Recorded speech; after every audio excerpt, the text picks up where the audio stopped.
no había un trabajo definido en específico. Tristemente en México gran porcentaje de los empleos son así.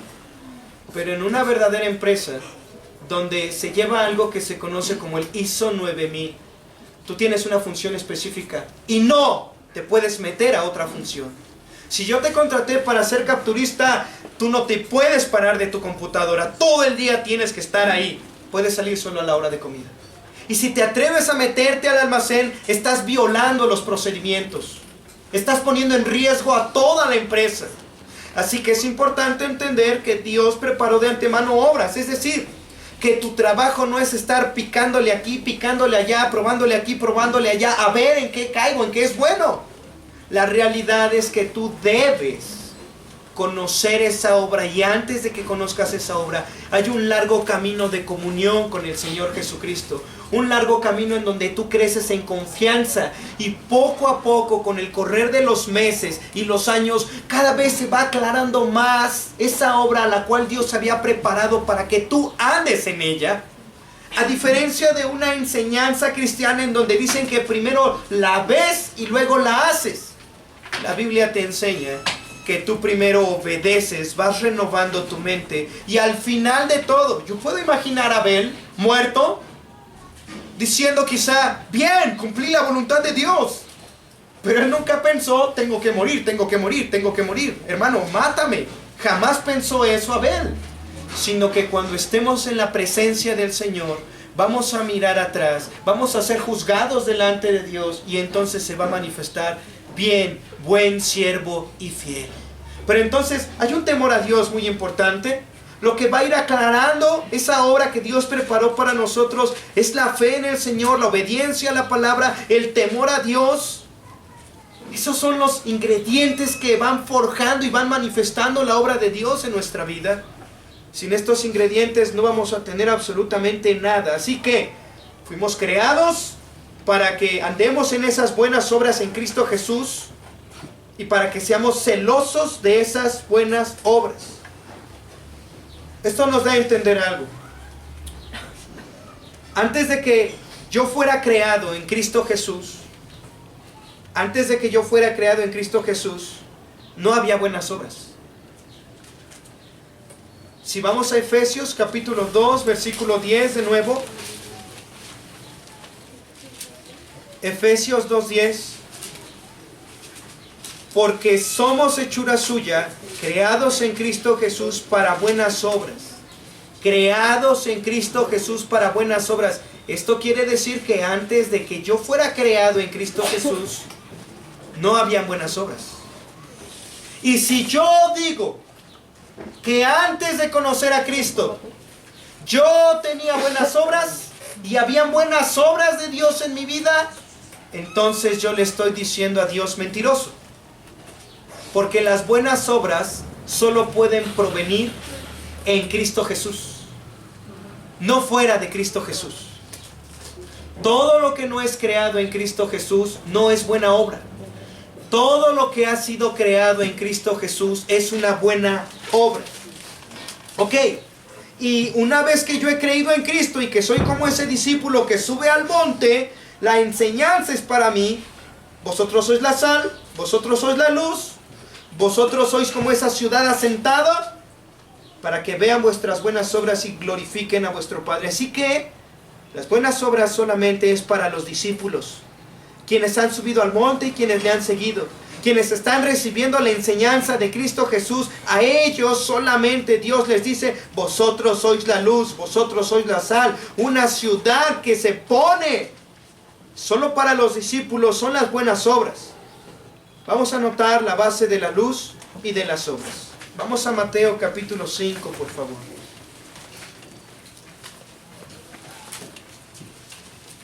Quizás sea muy lógico en este sentido, pero en Mateo 5:13 el Señor les dijo, vosotros sois la sal. En Mateo 5:14 el Señor dijo, vosotros sois la luz.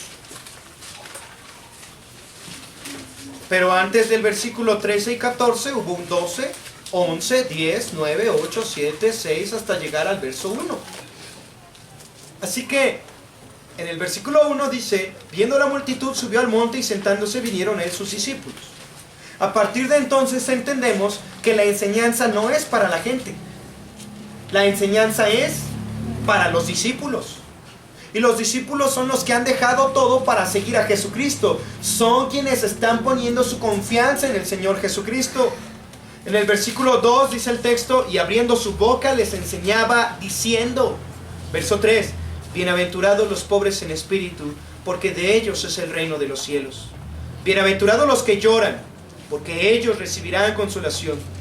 Bienaventurados los mansos, porque ellos recibirán la tierra por heredad.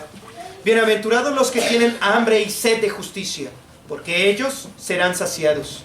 Bienaventurados los misericordiosos, porque ellos alcanzarán misericordia. Bienaventurados los de limpio corazón, porque ellos verán a Dios. Bienaventurados los pacificadores, porque ellos serán llamados hijos de Dios. Bienaventurados los que padecen persecución por causa de la justicia, porque de ellos es el reino de los cielos. Bienaventurados sois cuando por mi causa os vituperen y os persigan y digan toda clase de mal contra vosotros, mintiendo. Gozaos y alegraos, porque vuestro galardón es grande en los cielos, porque así persiguieron a los profetas que fueron antes de vosotros. Y después dice: vosotros sois la sal. La sal no es que tú quieras. La sal tiene componentes. De hecho, se compone de cloro y de sodio. Se le llama químicamente cloruro de sodio. Cloruro, ¿de dónde viene el cloro? Precisamente. ¿Te atreverías a echarte 1 litro de cloro? Es mortal. Es mortal. De tal forma que la sal está compuesta de algo bueno y algo malo. Es decir, tú eres el malo y Dios es el bueno. Y cuando Dios está en ti, entonces puedes ser la sal y puedes ser la luz. Pero tú solamente eres el envase, el depósito. Lo que Él va a hacer en tu vida es estas bienaventuranzas. Tú no puedes llegar a ser la sal si primero no has pasado por estas bienaventuranzas. ¿Recuerdas el día en el que fuiste pobre en espíritu? Y quizá dirás: sí, lo recuerdo, fue hace 5 años. Pues qué lamentable, porque esto es diario. Diario debes de estar buscando volver a la pobreza de espíritu, identificarte, examinarte, que la soberbia y el orgullo no te lleven al Proverbio 28, cuando dice que el altivo de ánimo suscita contiendas. ¿Cuándo fue la última vez que tú suscitaste una contienda con alguien? ¿Cuándo fue la última vez que te peleaste con alguien? ¿O te enojaste en tu cabeza con alguien? Bueno, es muy sencillo. Eres rico en ti mismo, no eres pobre de espíritu. Porque el pobre de espíritu te lleva a otro segundo escalón. Lloras por tus pecados. Te das cuenta que es que Dios, no tengo nada. Yo ni siquiera soy fiel, ni soy paciente, ni soy misericordioso. Soy mentiroso, soy depravado, soy envidioso, soy egoísta, soy arrogante. Todo eso está aquí, Señor, aquí. No tengo la justicia que tú tienes. Por más que intento ser misericordioso, no puedo. Por más que intento ser prudente, no puedo. Me aplasta, me condena una y otra vez. Entonces eso es un pobre de espíritu. ¿Sabes lo que va a seguir de ese pobre de espíritu? Va a lamentarse y va a llorar: perdóname, Señor, perdóname, ten misericordia, perdóname. ¿Sabes cuál va a ser el tercer escalón al que te lleva el Señor? Andas manso, dependiendo única y exclusivamente del buen Señor y del buen Salvador. ¿Sabes cuál va a ser tu hambre? No va a ser por venganza. Tu hambre va a ser por justicia. Ya no quiero regresar a mi pecado. Ya no, Señor, ya me perdonaste, ya no más de eso. Yo quiero estar de una manera justa. Yo quiero ser justo delante de ti. Ya no quiero volver a tomar decisiones en mis manos. Ya no quiero volver a tomar mi vida en mis manos. Ya no, Señor, ya no, basta. Tengo hambre de ti, de tu justicia. Entonces lo ves leyendo la Biblia. Oye, vamos a hacer esto, vamos aquí. No. Yo ya no más. Ya no más. Yo quiero estar bien con mi Señor. Yo no quiero salirme de aquí nunca más. Quiero estar en la presencia de mi buen Señor. Entonces, las bienaventuranzas están amoldando algo interno. Y este tipo de carácter es el carácter de Cristo en una persona. Entonces, les dice: vosotros sois la sal. No te está diciendo que tú eres la sal porque échale ganas, vamos a hacer esto y aquello. No. Está Esta frase la escucho en cursos motivacionales. Todos agárrense de las manos, levántenlas, ánimo, vamos a echarle ganas. Eso sí lo oigo en cursos motivacionales, que es radicalmente contrario a la enseñanza del maestro. Porque el maestro te dice: bienaventurados los pobres en espíritu, los que lloran, los mansos, los que tienen hambre y sed de justicia, los pacificadores, los que son limpios de corazón. Esto es totalmente una vida diferente a la de cualquier ser humano. Solo estos son la sal y solo estos son la luz y solo estos son ciudades fortificadas en esta tierra. No se dejan engañar ni se dejan llevar de aquí para allá por cualquier viento de doctrina. Así que, hermanos, la naturaleza de las buenas obras está aquí en las bienaventuranzas.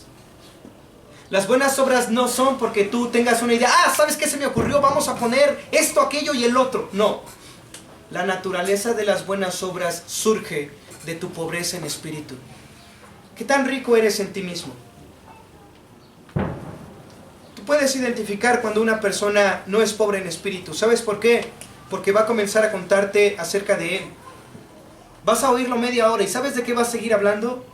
De él. Vas a terminar en una hora diciéndole: voy a ver, creo que ya llegó la basura. Y te vas a ir y lo vas a dejar porque en una hora no dejó de hablar de él. ¿Y qué crees? Que cuando estés en la basura y te hayas ido aquí atrás al basurero y hayas llevado la basura, te va a hablar por teléfono para hablarte de él. Eso es alguien rico en sí mismo. Solo yo, solo yo, solo yo, solo yo, solo yo, solo yo, solo yo. Y todo el tiempo está hablando de: es que yo cuando era pequeño tuve esto, es que es que esto lo viví, no, es que yo esto y el otro. Y siempre uno está hablando de él mismo, el mismo. ¿Sabes? El que es pobre en espíritu ni siquiera se atreve a hablar de él. Solo habla de Cristo, de su buen Jesús, su buen Señor, su tierno, dulce y misericordioso Salvador. ¿Sabes lo que hay en su boca? Alabanza. Él me salvó. Así que, hermanos, hay mucho que despegarnos primero, hay mucho que autoexaminarnos. Oh Señor, ¿qué tanto estoy ensimismado? ¿Qué tanto yo hay todavía en mi vida? Quítalo de mi vida, límpiame, basta de mí, solo de ti, porque todo se trata de ti, solo de ti, bendito Salvador. Entonces, la naturaleza es esta. Pablo le dijo a los filipenses en Filipenses capítulo 2, Filipenses capítulo 2,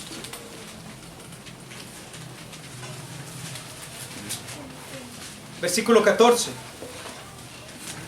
Filipenses 2, 14. Haced todo sin murmuraciones y contiendas, para que seáis irreprensibles y sencillos, hijos de Dios, sin mancha, en medio de una generación maligna y perversa, en medio de la cual resplandecéis como luminares en el mundo. Asidos de la palabra de vida, para que en el día de Cristo yo pueda gloriarme de que no he corrido en vano, ni en vano he trabajado. Pablo está enseñándoles algo a los filipenses. Les está hablando de su carácter. Les está hablando de la vida interior. La vida interior es hacer todo sin murmuraciones y contiendas. ¿Alguna vez has intentado llevar a cabo este mandamiento? Yo te voy a decir algo, es imposible. Es imposible no murmurar de alguien, a menos que seas un pobre en espíritu, estés más enfocado en llorar por tus pecados, te hayan amansado por la gracia del Señor, estés creciendo en justicia delante de Dios, tengas hambre de su palabra. Mientras tú estés ahí, te aseguro que no va a salir ni un solo chisme chiquito de tu boca. Pero cuando tú te has despegado de estas bienaventuranzas y has dejado de meditar en ellas, por supuesto que tú no eres un luminario en este mundo. Eres otra cosa.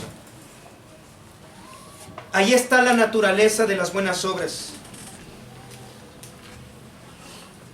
No solo les dice que son la luz, sino además les está explicando cómo es que ellos van a ser la luz. ¿Cuánta gente pobre en espíritu has conocido? Entonces, no hay muchos de ellos.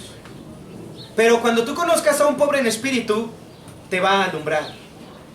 Te va a alumbrar. El día viernes, un amigo, no este viernes, hace 8 días, un amigo me decía, estoy tomando una decisión que es difícil para mí, pero quiero tomarla, porque creo que es la voluntad de Dios. Yo no he escuchado muchas de esas frases últimamente, estoy tomando esto porque creo que es la voluntad de Dios. Lo que sí veo muchas veces son decisiones aquí, allá, hoy esto, hoy aquello, hoy el otro, mañana. Es que Dios me abrió puertas en este trabajo, no, ya no me gustó. Es que Dios me trajo a esta casa, es que Dios me dijo este pueblo, es que Dios me dijo esto, es que aquello, es que el otro, esta pareja, es que la otra, es que ahora Dios ya cambió de parecer. ¿Eso es verdaderamente ser luminar? No, no. Y si nosotros como cristianos llegamos a ser de esa manera, lejos de ser luminar, vamos a ser tropiezo. Hasta donde yo he visto la luz, nunca prendes el foco y empieza a alumbrar y de repente tengo duda, ¿alumbraré o no alumbraré? Y se regresa hacia el foco la luz. Nunca he visto eso. Nunca he visto. Sería un fenómeno sorprendente ver eso. Pero la luz es definida. La luz es definida. Y cuando tú prendes el switch de la habitación, inmediatamente ahí está el foco. ¡Pum! La luz, la energía emitiéndose. Y esto es algo crucial para cada uno de nosotros. Pero obviamente nunca va a haber esta definición, esta seguridad en la voluntad de Dios en nuestras vidas hasta que no hayan bienaventuranzas en nuestras vidas.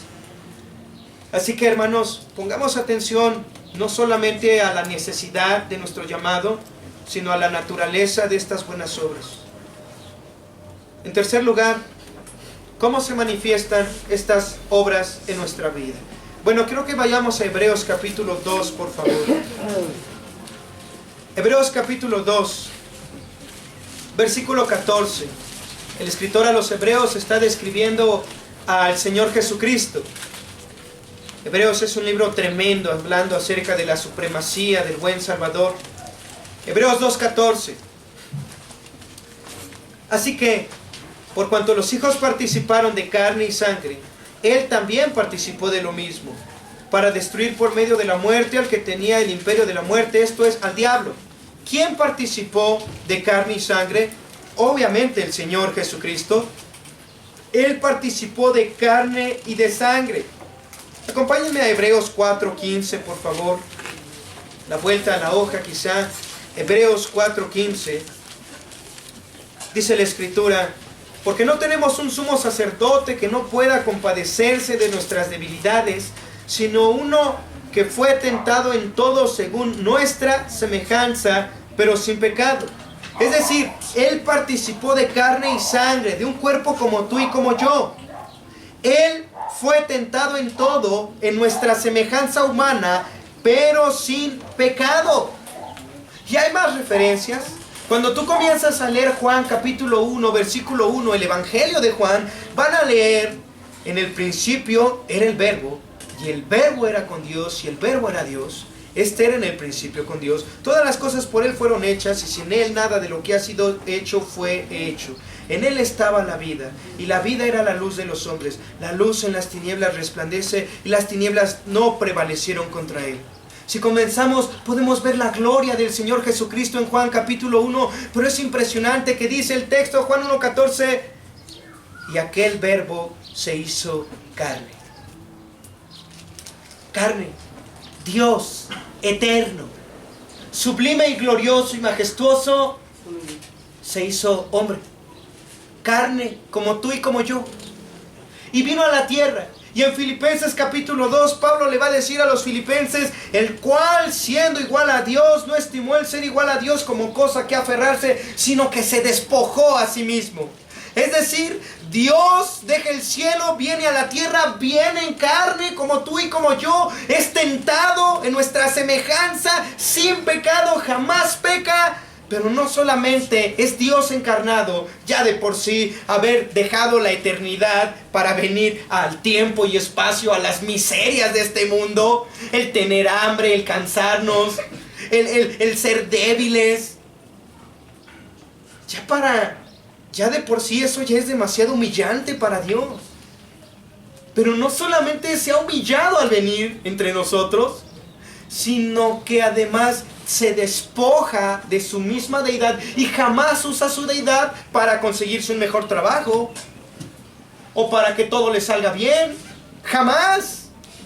sino que vive como un humano, más humillante que un humano, porque se humilla hasta la muerte y muerte de cruz. Solo mataban a lo más vil de los ladrones en la cruz.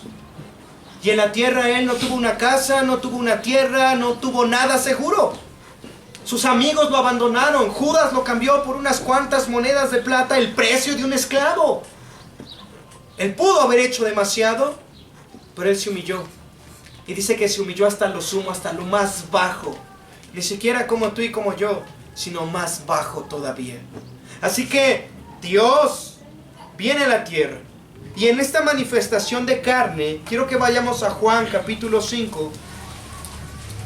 En esta manifestación de carne, el Señor Jesucristo, podemos aprender bastante de sus obras. Juan capítulo 5, versículo 30.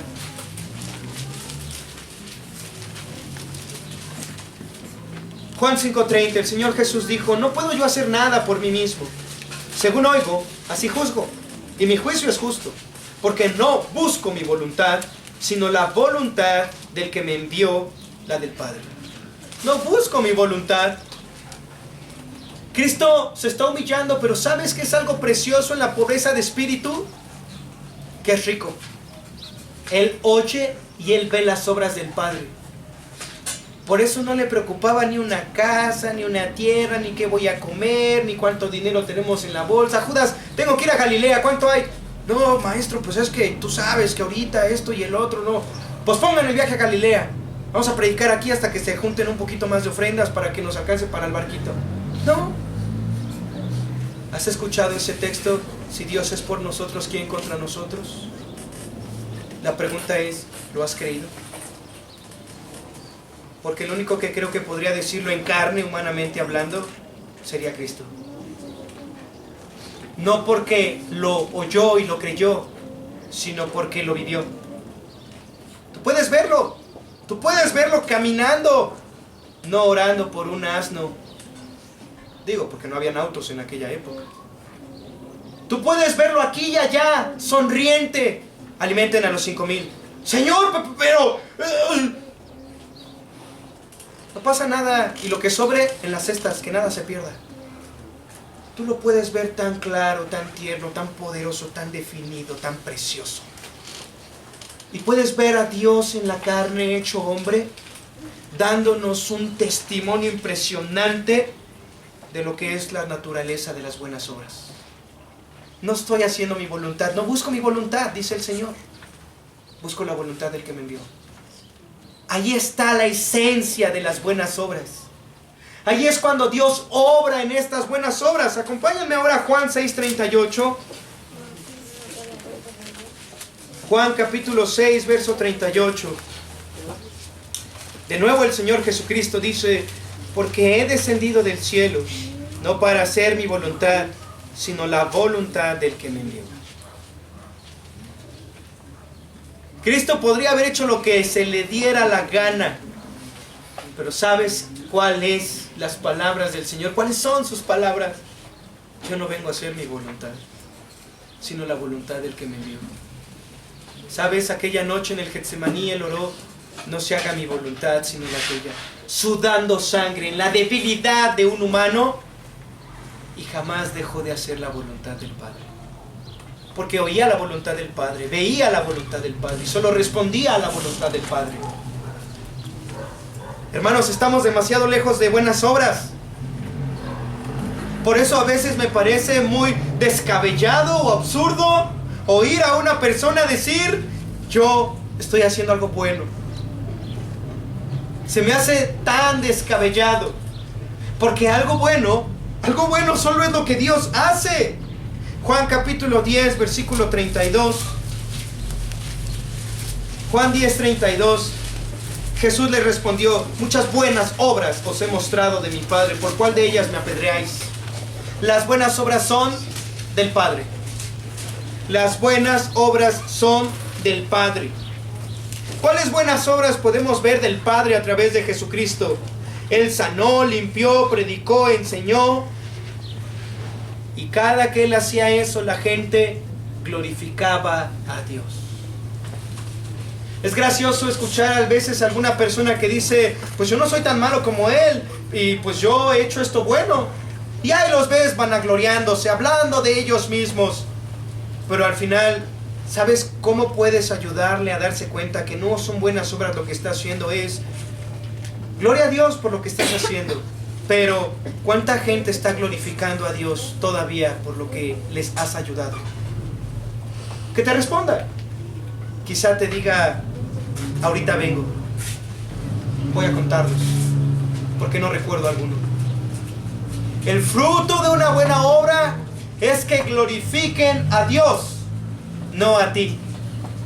Y Cristo, aunque sanó, limpió leprosos, dio vista a los ciegos, predicó el evangelio del reino, el fruto, como sabemos que es una buena obra, es que glorificaban a Dios por lo que Cristo hacía. El carácter de Cristo es algo. ¿Quieren ver el carácter de una persona que hace buenas obras? En Mateo capítulo 9, el Señor veía a las multitudes como ovejas que no tenían pastor.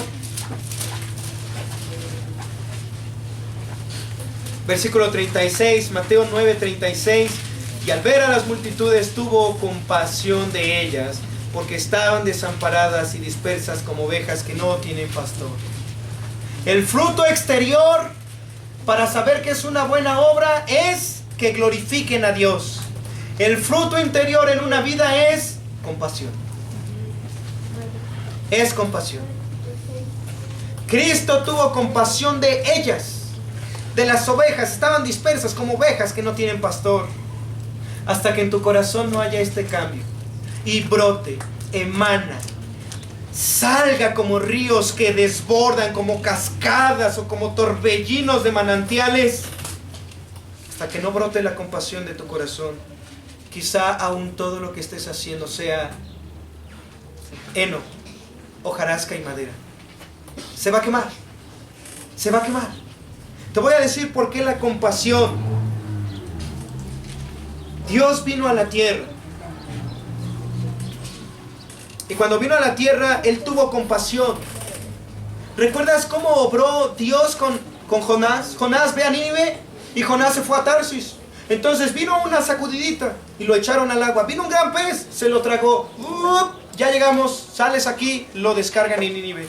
El gran pez lo escupe allí en Nínive. Entonces Jonás es un claro ejemplo de una no tan buena obra. ¿Por causa de qué? Por causa de que Jonás estaba enojado y para todo era una persona muy, ¿cómo se le dice? Iracunda.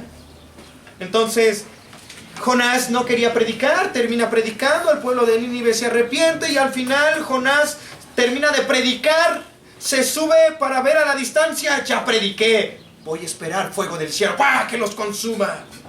Y Jonás está ahí, está el calorzón muy fuerte, enojado.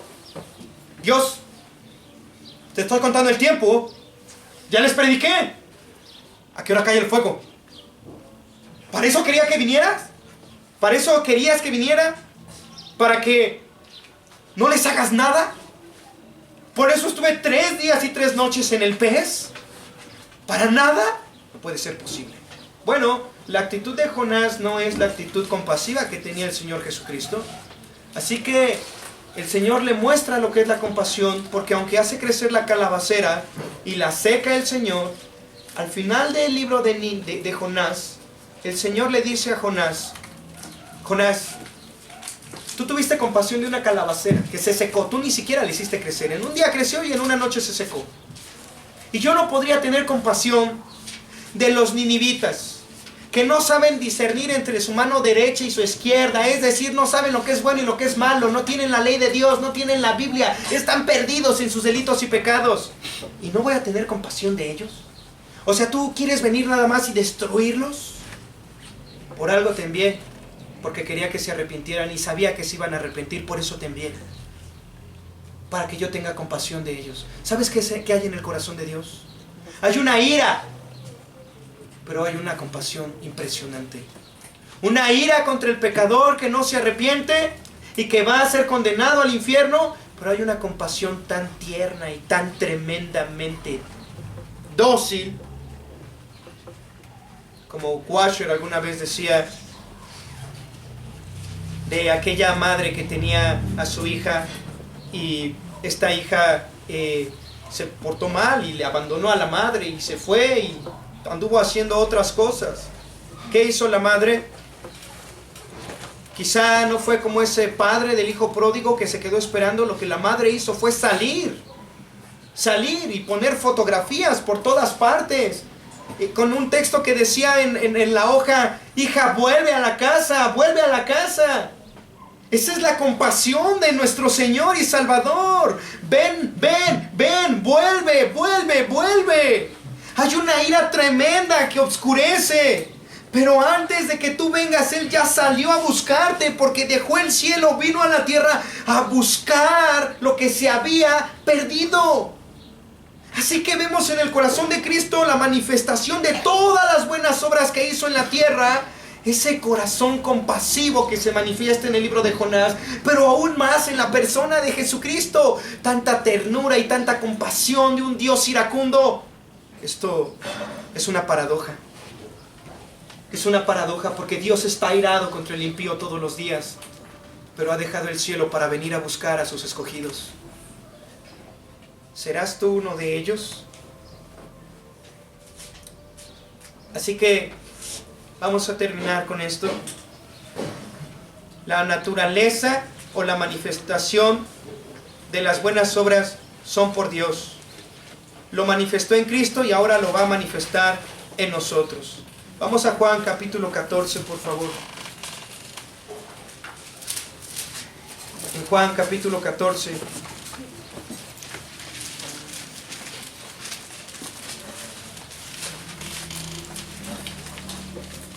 Versículo 14. Si algo pidiereis en mi nombre, yo lo haré, dice el texto. Ahora leamos Juan capítulo 15, por favor, versículo 7. Juan 15, 7. Si permanecéis en mí y mis palabras permanecen en vosotros, pedid todo lo que queréis y os será hecho. No dice pedid y hazlo. No dice ayúdate que yo te ayudaré. Dice, primero en Juan 14, 14 dijo, yo lo haré. En Juan capítulo 15, versículo 7, os será hecho. Es decir, que Él lo va a hacer.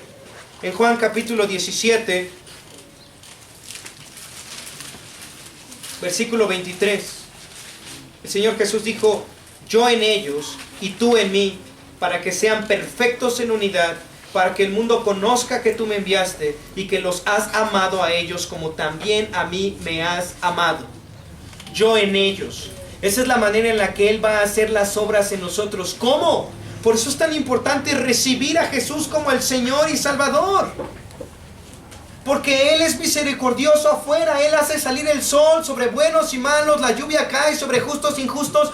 Pero nunca vas a ver la obra que el Padre hizo a través del Hijo hasta que el Hijo no esté en ti. Porque el Padre obra a través del Hijo, pero el Hijo dice, yo en ellos y tú en mí, para que seamos perfectos en unidad. El Padre, el Hijo y el Espíritu Santo te están invitando a tener coinonía, comunión, nada en privado con Él. Con Él. Te están abriendo la puerta para que en esta Trinidad ahora tú puedas contemplar su gloria y puedas participar de toda su majestad. Contemplarla y adorarlo. Es lo que Dios quiere. Y entonces, como resultado, se van a manifestar buenas obras. Cristo está vivo. Al final de Mateo 28, Él dijo, yo estoy con vosotros todos los días hasta el fin del mundo. En Hechos capítulo 1, después de Juan sigue Hechos capítulo 1. Lucas, el escritor, dijo, en el primer tratado, oh Teófilo, hablé acerca de las cosas que Jesús comenzó a hacer y a enseñar. Y entonces va a escribir el libro de Hechos. Lucas escribió el Evangelio de Lucas. Y dice que ahí, oh Teófilo, te estoy contando lo que él comenzó a hacer y enseñar. Pero en el libro de Hechos, Lucas nos va a narrar lo que Jesús siguió haciendo. Porque comenzó con Lucas y sigue con hechos hasta nuestros días. Cristo está vivo. Él sigue haciendo la obra en aquellos que suben al monte, en aquellos que son la sal, la luz, en aquellos que son pobres en espíritu. Él sigue haciendo la obra en los mansos, en los que lloran, en los que tienen hambre y sed de justicia. Jesús está vivo y sigue manifestándose. Por eso dice, yo lo haré. El problema no es que hace 2000 años fue crucificado. El problema es que si tu fe está en Cristo, aunque tú murieras, tu sangre seguiría hablando, como la de Jim Elliot, como la de Abel, porque las obras del Señor son eternas. Es oro, plata y piedras preciosas. No es cosas que se acaban. Continúan y continúan y continúan, porque es la obra eterna del Señor y Salvador. Así que en conclusión, hermanos, las buenas obras no pueden venir de un ser humano. Como el Señor le enseña también a los discípulos que subieron al monte, en el sermón del monte, en Mateo 7, Él dijo, no puede el árbol bueno dar malos frutos, ni el árbol malo dar buenos frutos. Por sus frutos los conoceréis. ¿Cómo puede un árbol bueno dar malos frutos? Su naturaleza no es esa. Así que otro joven alguna vez se acerca con el Señor Jesucristo y le dijo, Maestro bueno. Y Él dijo, ¿por qué me llamas bueno? Solo hay uno bueno. ¿Quién es ese? Dios es el único bueno. Y en Juan 4:24 la Escritura nos dice que Dios es Espíritu. En Gálatas capítulo 5, Pablo le va a decir a los Gálatas, el deseo de la carne es contra el Espíritu y el deseo del Espíritu es contra la carne, y estos se oponen entre sí. A menos de que el Espíritu ya esté dentro de ti, entonces Jesús no ha venido a vivir a ti. Romanos capítulo 8, versículo 10, el que no tiene el Espíritu de Cristo no es de Él. ¿Cómo sabes que el Señor está dentro de ti? ¿Cómo sabes que no está afuera? Por su Espíritu, porque es una lucha interna en que el Espíritu y la carne están luchando, se oponen radical y drásticamente. Pero en Juan 14, acompáñenme a Juan 14, por favor. ¿Cómo sé que Cristo ha venido a mi vida? ¿Cómo sé que Él ya ha comenzado a hacer buenas obras en mi interior? Juan capítulo 14. Otra pregunta, ¿cómo el Espíritu puede venir a mí? ¿Cómo Cristo puede morar dentro de mí? Juan 14, 21 dijo, el que tiene mis mandamientos y los guarda, ese es el que me ama. Y el que me ama será amado por mi Padre, y yo le amaré y me manifestaré a él. Versículo 23, respondió Jesús y le dijo, el que me ama, mi palabra guardará, y mi Padre le amará, y vendremos a él y haremos morada con él. Solo hay una manera en la que puedes saber si su Espíritu ya está dentro de ti. Guarda su palabra. ¿Guardas su palabra? ¿Sus mandamientos? No estoy hablando de leerla. Estoy hablando de practicarla, de buscar obedecerla, de examinarte. Estoy hablando de tu pobreza en espíritu, de tu lamento por tus pecados, de tu mansedumbre en esta tierra. Entonces ahí comienza la buena obra de Dios. La buena obra con la que Él comienza es cree en el Evangelio. Así que, hermanos, ¿cómo sabes que Cristo está dentro de ti? ¿Cómo estás seguro que en aquel día tus obras no van a ser consumidas y que son buenas obras? Aparte de que en la tierra glorifican a Dios cuando ven tus obras, que no son tuyas, son de Dios a través de ti. ¿Quieres estar seguro de que es oro, plata y piedras preciosas? Vamos a Proverbios capítulo 3.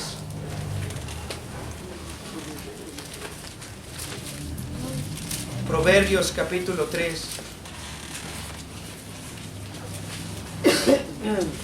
Voy a leer el versículo 13. Proverbios 3:13. Dice el texto, bienaventurado el hombre que halla la sabiduría y que obtiene la inteligencia, porque su ganancia es mejor que la ganancia de la plata y sus frutos más que el oro fino. Más preciosa es que las piedras preciosas, y todo lo que puedes desear no se puede comparar a ella. Largura de días está en su mano derecha, en su izquierda riquezas y honra. Sus caminos son caminos deleitosos y todas sus veredas paz. Ella es árbol de vida a los que de ella echan mano, y bienaventurados son los que la retienen. El verso 13 dijo, bienaventurado el hombre que halla la sabiduría.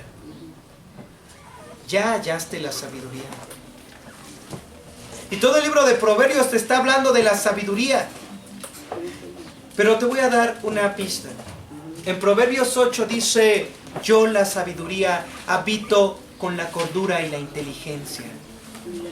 En Job capítulo 28 te va a decir otra pista, Dios conoce el camino de ella. Pero en Proverbios 8 va a decir, Jehová me poseía desde el principio y era su delicia conmigo de día y de noche. Si tú juntas Job 28 y Proverbios capítulo 8, vas a encontrar que antes de que todo existiera, ahí estaba el Padre y la sabiduría deleitándose y creando todas las cosas. Pero ¿quién es la sabiduría? Primera carta a los Corintios capítulo 1. Primera carta a los Corintios, capítulo 1, versículo 24. Pablo va a decir a aquellos llamados que suben al monte, que dejan este mundo para escuchar la palabra de su maestro. Primera Corintios 1, 24. Mas para los llamados, así judíos como griegos, Cristo, poder de Dios y... Así que la sabiduría tiene un nombre, es Cristo. Y antes de que todo existiera, allí estaba el Padre y el Hijo, deleitándose y creando absolutamente todas las cosas. Si no tienes al Hijo, búscalo. Búscalo hasta que lo tengas. Búscalo hasta que lo tengas y lo veas glorioso en todo su esplendor, en la perfecta comunión que tenía desde antes de la fundación del mundo y que tuvo aquí en la tierra. Aquella gloria, Padre, que tú y yo teníamos desde antes de la fundación del mundo, quiero que donde yo estoy, ellos también estén. No se está rebajando al mundo para siempre, nos está sacando del mundo para estar con Él para siempre. Y entonces, debe de cobrar sentido cuando leas Proverbios. No lees Proverbios para que no cometas errores durante el día. Lees Proverbios porque ahí está Cristo. Y el principio de la sabiduría es el temor de Dios. Es el temor de Jehová. Todo se trata de Cristo. Y si Cristo no está en ti y Él hace las obras, no son buenas obras. Y el día que tú mueras, te vas a topar con un grave problema. Tienes esperanza. Ven a Cristo. Búscalo. Búscalo con todo tu corazón. Sube al monte. Quizá te duela. Te duela que Él te diga lo que eres. No tengas miedo. Tiene que extirpar todo ese pecado, tiene que extirpar toda esa maldad, te tiene que desnudar para que seas revestido de Él. Porque nunca vas a ser revestido mientras no estés desnudo. ¿Para qué ponerle una ropa a alguien que tiene ropa? No tiene sentido. Se le dan vestiduras a los que están desnudos. A eso vino Cristo. Así que esas buenas obras son necesarias para todo cristiano. Tienen una naturaleza que proviene de Dios. Son manifestadas cuando se glorifica a Dios. Hay que examinar nuestras vidas, hermanos. Hay que arreglar cuentas, hay que hacer pausas. Y que Dios nos ayude. Padre Celestial, te damos las gracias por tu amor. Todos nos vamos a topar delante de ti en aquel día, en este juicio. Nuestras obras van a ser expuestas a la luz. Y todos vamos a ser probados como por fuego. Dios Santo, y tú no nos has dejado en esta tierra para que actuemos de una manera insensata. Tú nos dices en tu palabra que cuidemos nuestra salvación con temor y temblor, no porque se pierde, sino porque tú deseas producir en nosotros esas obras y para eso nos has dejado en la tierra. Tú vas a producir tanto el querer como el hacer por tu buena voluntad, Señor, pero es necesario buscarte con diligencia. Oh Dios bendito, no nos dejes tener una mentalidad humana que se distrae, Señor, de las buenas obras, sino al contrario, permítenos seguir creciendo en estas buenas obras. Es tu gloria y perdónanos, Señor. Si nosotros nos hemos adjudicado algo que es tuyo y solo es tuyo, todavía somos demasiado torpes, todavía nos vanagloriamos. Perdona nuestro orgullo, nuestra soberbia y permítenos llegar al final de nuestro yo para que tú seas revelado y manifestado Señor, y que tus obras, tu testimonio hable a través de nuestras vidas. Te rogamos por esto, te lo suplicamos y te alabamos y te lo agradecemos en Cristo Jesús. Amén.